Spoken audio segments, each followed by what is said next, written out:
Hop, si ça marche pas, ben, tant pis, on l'a pas payé, c'est gratuit. Louise, elle, a perdu 3 kilos pendant sa première semaine gratuite. Je me suis dit que j'avais rien à perdre, il fallait juste que je me laisse tenter. Alors vous aussi, lancez-vous et testez une semaine gratuite. Appelez tout de suite le 0800 073 073 0800 073 073 ou rendez-vous sur commej'aime.fr. commej'aime.fr.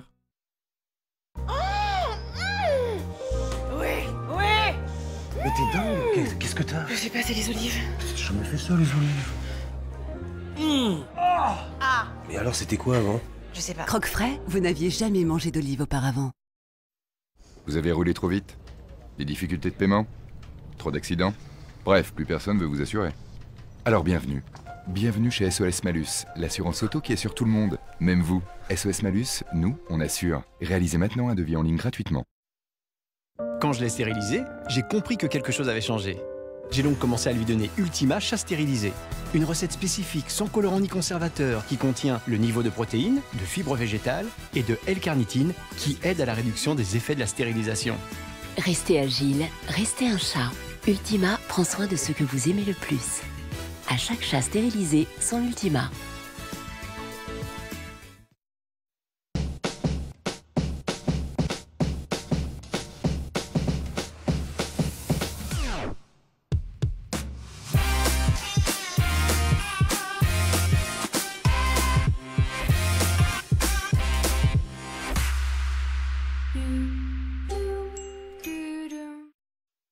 Votre prothèse dentaire semble tenir parfaitement, mais il arrive qu'elle bouge. Du matin jusqu'au soir. Ça suffit. Utilisez la crème adhésive Fixodent Plus. Avec une seule application, elle vous offre un maintien parfait jusqu'à la fin de la journée. Fixodent, presque aussi fort que des dents naturelles. Ceci est un dispositif médical.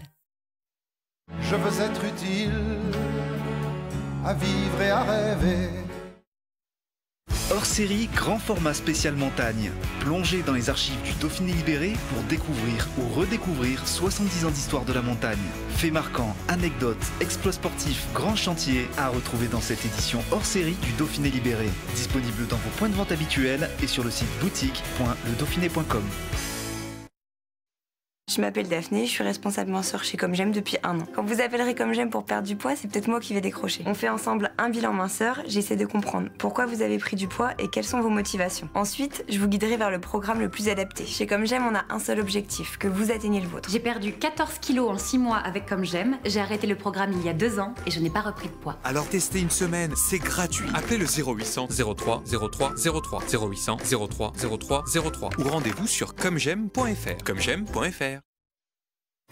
Ma préférence à moi.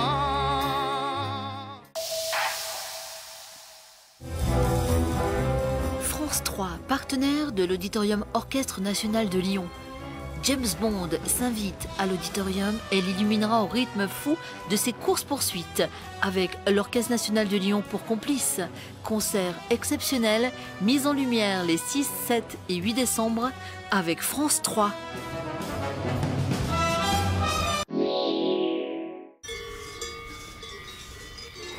Votre météo, avec la raclette de Savoie IGP Pochat et Fils. Pochat et Fils, fromager et affineur en Haute-Savoie depuis 1919.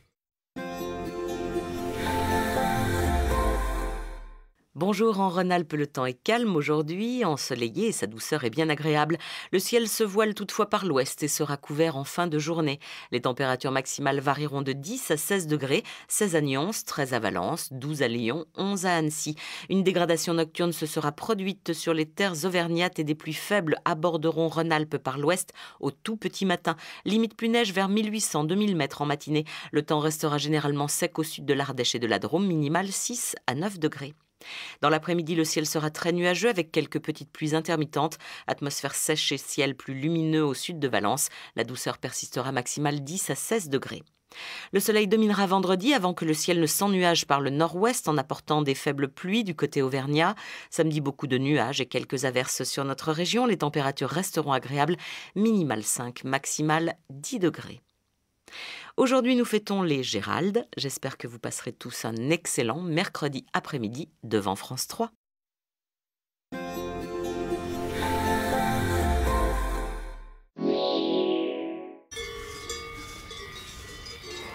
Votre météo, avec la raclette de Savoie IGP Pochat et Fils. Pochat et Fils, fromager et affineur en Haute-Savoie depuis 1919.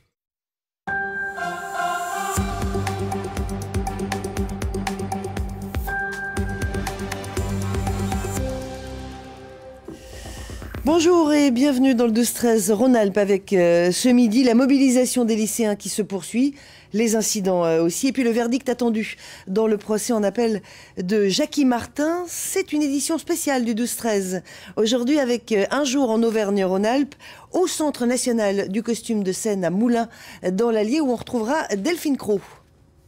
Et oui, j'aurai le plaisir de vous retrouver tout à l'heure ici à Moulins dans l'Allier pour cette exposition consacrée aux comédies musicales. Avec mes deux invités, nous parlerons bien sûr du Centre national du costume de scène et puis nous vous présenterons plus de 100 costumes issus des comédies musicales du monde entier. Dans l'actualité, donc, de nouvelles tentatives de blocage ce matin dans plusieurs lycées de la métropole lyonnaise et de nouveaux heurts avec les forces de l'ordre. À Bron, devant le lycée Jean-Paul Sartre, une lycéenne a été blessée à la main après un jet de projectile.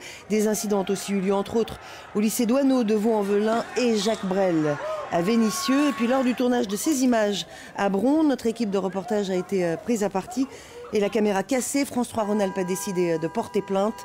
Un article détaillé est à retrouver sur notre site internet. On attend dans la journée le verdict du procès en appel de Jackie Martin pour le meurtre d'Anne-Sophie Girolet en 2005 à Mâcon. Hier, la perpétuité a été requise et ce matin, c'est l'accusé qui s'est exprimé, Benjamin Métral.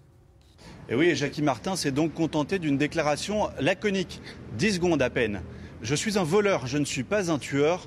Je n'ai pas tué Anne-Sophie Girolet », dit-il. Sur le déroulé précis de cette triste soirée de mars 2005, nous n'en saurons donc pas plus. Que s'est-il réellement passé entre 23h45 et 1h du matin? Le meurtrier de l'étudiante était-il seul? Dans quelles circonstances a-t-elle vraisemblablement été violée, puis étranglée et jetée à la Saône? Jackie Martin, bien que confondu par son ADN, aura donc clamé son innocence jusqu'au bout. La famille Girolet, elle, restera sans réponse. Depuis 9h30 ce matin, les jurés et la Cour sont partis délibérer. On le rappelle, en première instance, Jackie Martin avait écopé d'une peine de 30 ans de réclusion criminelle. Hier, le parquet a demandé la perpétuité, assortie d'une période de sûreté de 22 ans. L'éleveur de volailles de Brest, dont la vidéo sur les réseaux sociaux avait suscité de nombreuses réactions la semaine dernière, présente ses excuses à la filière avicole. Dans une nouvelle vidéo, il y souligne que c'est surtout sa détresse qu'il a voulu partager. On le souligne beaucoup depuis quelques jours, le mouvement des Gilets jaunes a de nombreuses répercussions sur le commerce. Les clients renoncent à venir faire leurs achats dans les zones commerciales. Les pertes s'accumulent pour certains commerçants, jusque dans les centres-villes, à Valence, Hugo Chaplon et Stéphanie Vaux. Samedi dernier, l'accès de la plus vaste zone commerciale de Dromardèche occupée par les Gilets jaunes. Aujourd'hui, malgré la levée du blocage, les parkings aux abords des magasins sont loin de faire le plein. Mais depuis 3 semaines et le début du mouvement, les comptes sont dans le rouge. La différence du chiffre d'affaires de cette année, 1600 par rapport à 6005 le samedi 17 par exemple. Et samedi 1er décembre, on a fait 8007 au lieu de faire 11003 à peu près. Donc là, c'est à peu près moins 75%, moins 80% en termes de passage comme de chiffre d'affaires. Les conséquences directes pour une petite entreprise comme nous, on a 3 salariés, ça peut être moins d'heures sup pour nos vendeuses, donc moins de paye à la fin d'année. La prime de Noël qui peut éventuellement sauter si jamais le chiffre d'affaires vraiment se dégrade comme il a commencé à le faire. Et puis on devait normalement recruter une intérimaire pour passer le pic des derniers 15 jours avant Noël. Peut-être qu'on ne la recrutera pas. Quid du centre-ville de Valence? Ici, pas de blocage et une fréquentation satisfaisante à la faveur de l'ouverture du marché de Noël. Mais l'ambiance générée par le mouvement ne rassure pas les commerçants. On est inquiets. Les commerçants de centre-ville, c'est des commerçants qui fournissent un service. Et pour être serviable, pour être bon dans notre métier, il faut qu'on soit bien. Et là, on n'est pas bien. 20 jours, c'est ce qu'il reste aux commerçants pour redresser le manche. Mais de l'aveu de certains, le retard sera difficile à rattraper. Dernier préparatif pour la fête des Lumières de Lyon qui débute demain soir. Parmi les nouveaux sites illuminés, le Grand Hôtel Dieu fraîchement rénové. Regardez. Au Grand Hôtel Dieu, dans la cour du Midi, 12 miroirs de 4,50 m de haut sont assemblés sur place pour former 3 colonnes façon monolithe. En bas, Comme en haut du dôme, 2 boules à facettes sont amarrées avec un câble en acier. Celle en dessous de la croix domine Lyon, tel un phare dans la nuit. Chargé de la création sonore, l'artiste Mérové vérifie le rendu de son œuvre dans l'espace. Là, c'est mixé. Là, ça sonne. Des bruits de ville, d'archives ou encore de percussions coréennes se mêlent dans cet ancien hôpital datant du XIIe siècle. L'idée, c'était de retracer le parcours de l'Hôtel-Dieu sur ces derniers siècles et d'imaginer quelles ambiances sonores avaient pu se produire ici, quelles émotions avaient pu traverser le bâtiment pour suggérer cette évolution en rapport avec la lumière qui était l'idée de réflexion sur ces monolithes. Dans la cour Saint-Henri, le créateur fait naître la lumière de l'intérieur de l'édifice. Elle inonde la façade, révèle les lignes architecturales. Et c'est le moment de retrouver Un jour en Auvergne-Rhône-Alpes, aujourd'hui à Moulins, avec Delphine Cros, au Centre national du costume de scène. Direct depuis le Centre national du costume de scène. Pourquoi ils ont encore commencé en avance ? Bonjour à toutes et à tous, bienvenue dans cette page spéciale consacrée aux comédies musicales. Nous sommes en direct au Centre national du costume de scène à Moulins. Une toute nouvelle exposition vient d'ouvrir ses portes au public. Elle s'intitule Comédie musicale. Les costumes font leur show. Vous venez de découvrir les costumes de Grise. Et je rejoins tout de suite ma première invitée, Delphine Pinaza. Bonjour, vous êtes directrice du musée et commissaire de l'exposition. Ça fait déjà 12 ans que le CNCS existe. En quoi c'est important d'avoir un lieu comme celui-ci ? Alors, le Centre national du costume de scène est un musée incontournable et unique en France. Il a 2 missions principales. La première est de conserver une collection exceptionnelle de 10 000 costumes de scène. Et la seconde, comme vous pouvez le voir ici, celle de valoriser ces costumes grâce à des expositions temporaires. Vous avez vraiment un rôle de transmission, un rôle de mémoire ? Oui, à travers ces costumes, c'est aussi l'histoire et la mémoire du travail des créateurs de costumes qui ont imaginé tous ces costumes, qui ont joué sur scène, mais aussi le travail des ateliers de couture qu'ils les ont fabriqués, que nous proposons au public de découvrir. Énormément de costumes ici, présentés dans un lieu incroyable. Valérie Mathieu nous fait découvrir le CNCS, lieu unique en France et dans le monde. Le Centre national du costume de scène prend place dans un lieu chargé d'histoire. Nous sommes dans le quartier Villars, à Moulins, un ensemble de casernes du XVIIIe siècle, dont le bâtiment principal a été rénové en 2006 pour faire place au CNCS et à son régiment de costumes. En France, 3 institutions, la Bibliothèque nationale, l'Opéra de Paris et la Comédie Française, regorgent de décors peints, de costumes de théâtre ou de ballet. Eh bien, 10 000 de ces costumes, soit plus de 20 000 objets en comptant les accessoires, sont amoureusement conservés dans les réserves du CNCS. Bien sûr, ces costumes prennent l'air de temps en temps. 23 expositions temporaires ont été présentées ici et plus de 750 000 visiteurs sont venus les admirer. Un tel succès que les 8 000 mètres carrés de bâtiments occupés sont aujourd'hui trop petits. 2 000 mètres carrés supplémentaires sont prévus dès 2020 pour accueillir un espace dédié à la scénographie et les collections de costumes que le CNCS continue d'acquérir chaque année. Nous nous sommes déplacés de quelques mètres. Vous venez de voir le costume du fantôme de l'opéra. À mes côtés est toujours la directrice du musée. Vous me disiez, vous avez rapporté ici 150 costumes qui représentent une vingtaine de comédies. D'où ils viennent ces costumes ? De partout, essentiellement de France, puisque nous avons sollicité un certain nombre de théâtres, le théâtre de Châtelet, le théâtre Mogador, l'opéra de Toulon, mais aussi des théâtres à l'étranger qui nous ont prêté tous ces costumes. Ça a été, je suppose, un travail colossal de rassembler tous ces costumes. On a maintenant ceux des Misérables. Alors c'est un travail effectivement de toute une équipe autour de moi, d'aller découvrir, repérer tous ces costumes dans différents théâtres. Là, effectivement, pour Les Misérables, j'ai pu aller en Angleterre, rencontrer directement les personnes responsables de la structure Cameron Mackintosh, voir leur stock et choisir les costumes directement sur place. Alors, ce qui est impressionnant dans cette exposition, c'est qu'on est vraiment dans un rythme effréné de tableaux. Vous avez vraiment envie d'emmener le public. Oui, alors les scénographes Philippine Ordinaire et Olivier Coquet ont repris justement ce modèle de la comédie musicale, de ce rythme effréné qu'on le retrouve sur scène et emmènent le visiteur dans un espace immersif où il va découvrir les coulisses du théâtre et les coulisses de la comédie musicale. Merci beaucoup Delphine Pinaza d'avoir répondu à nos questions. Vous l'avez dit, il a fallu rapatrier ces costumes, il a fallu organiser toute cette exposition. Vous avez été entouré d'énormément de personnes, dont des scénographes. Nous avons assisté à la mise en place. C'est un reportage de Pascal Félix et Stéphanie Vino. Bon, bah, on va commencer par monter ces 6 costumes-là. Ensuite, on enlèvera les accessoires, on les pose sur la table et on va installer donc dans la salle 13. Les costumes de l'exposition Comédie musicale viennent des scènes parisiennes, londoniennes ou new-yorkaises. On les stocke devant les vitrines en attendant de faire la mise en place, la mise en espace avec les 2 scénographes qui donneront en fait les positions définitives à chacun de ces costumes. Ces costumes de la comédie musicale, 42e rue, viennent de la version présentée au Théâtre du Châtelet en 2016.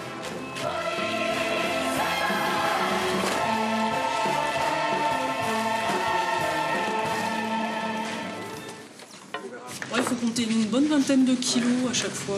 J'imaginais que la petite qui tienne son écu, comme elle a le regard tourné vers son camarade, du coup on peut imaginer qu'elle a un intérêt amoureux, mais lui il regarde vers l'autre, qui elle-même on ne sait pas encore où elle va regarder.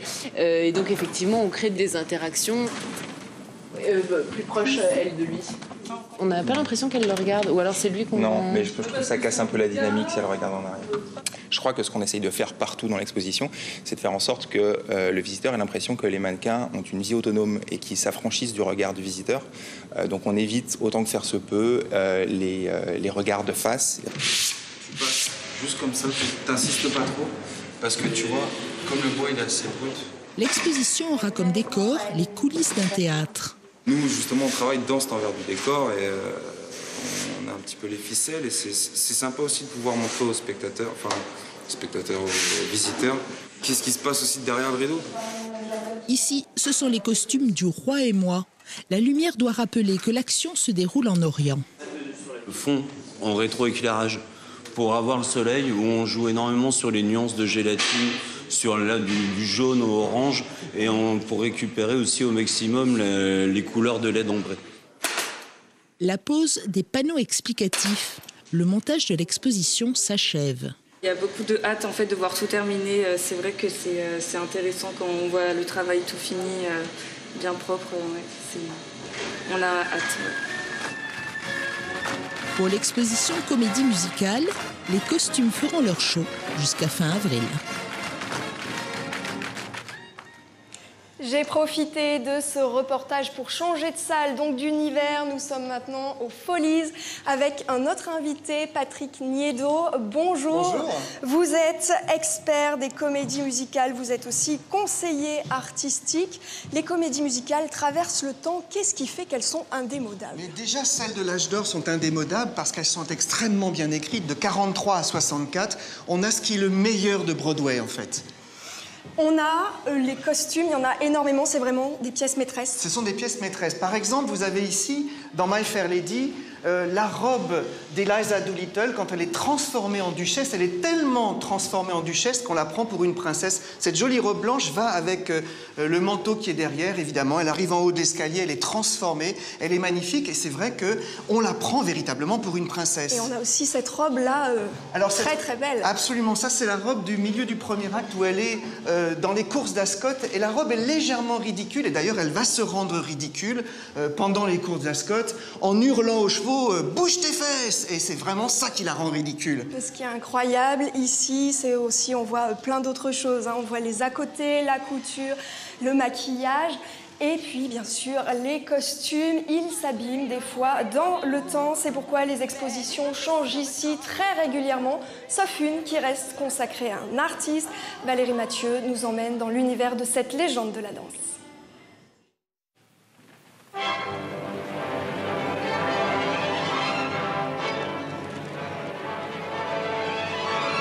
Je suis devant le canapé où se reposait Rudolf Nureyev. Toute l'année, le musée présente une collection exceptionnelle de costumes et d'objets personnels ayant appartenu à cet immense danseur. Alors, à l'image des trésors de cette collection, se promener dans les allées du CNCS pendant les expositions temporaires, c'est comme un rêve d'enfant.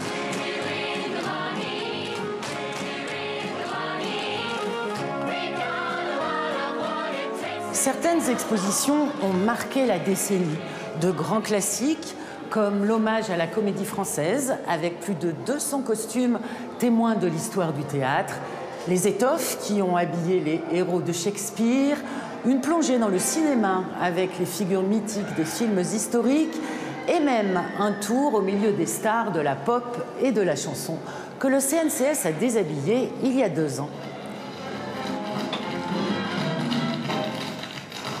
Ce musée unique au monde est plein de surprises. Il a enchanté des dizaines de milliers d'enfants et d'adultes avec la dernière exposition Contes de fées qui a battu des records de fréquentation. Nul doute qu'avec Comédie Musicale, le spectacle va continuer. Effectivement, le spectacle continue, les costumes font leur show dans la vitrine juste à côté de nous, ceux de The Sound of Music. Patrick Niedo, c'est quoi le secret pour une bonne comédie musicale? Déjà, The Sound of Music, c'est la mélodie du bonheur, donc tout le monde connaît. Le secret d'une comédie musicale, si je l'avais, je serais producteur. Donc, du coup, il n'y a pas de secret?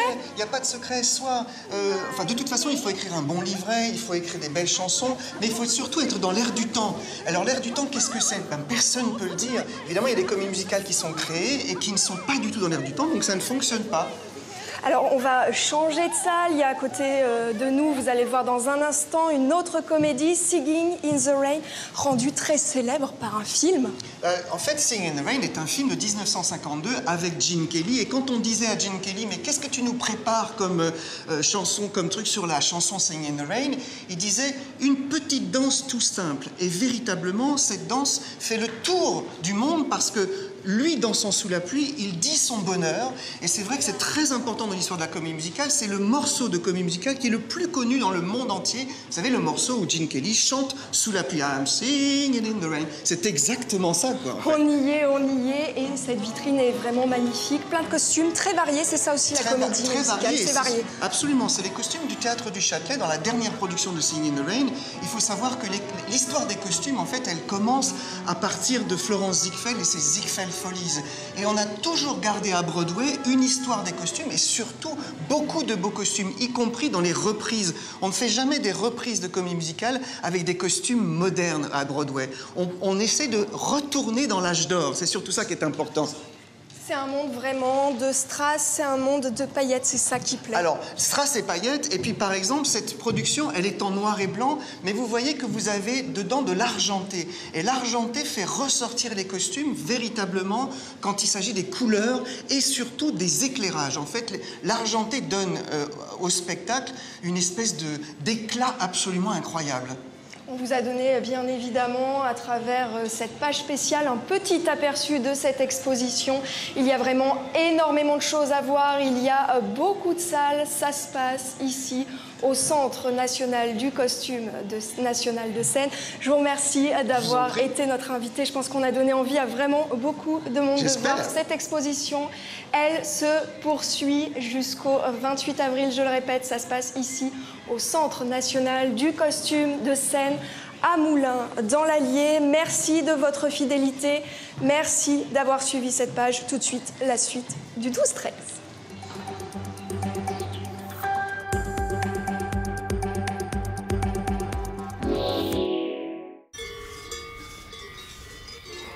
Votre météo, avec la raclette de Savoie IGP Pochat et Fils. Pochat et Fils, fromager et affineur en Haute-Savoie depuis 1919. Bonjour, en Rhône-Alpes, le temps est calme aujourd'hui, ensoleillé et sa douceur est bien agréable. Le ciel se voile toutefois par l'ouest et sera couvert en fin de journée.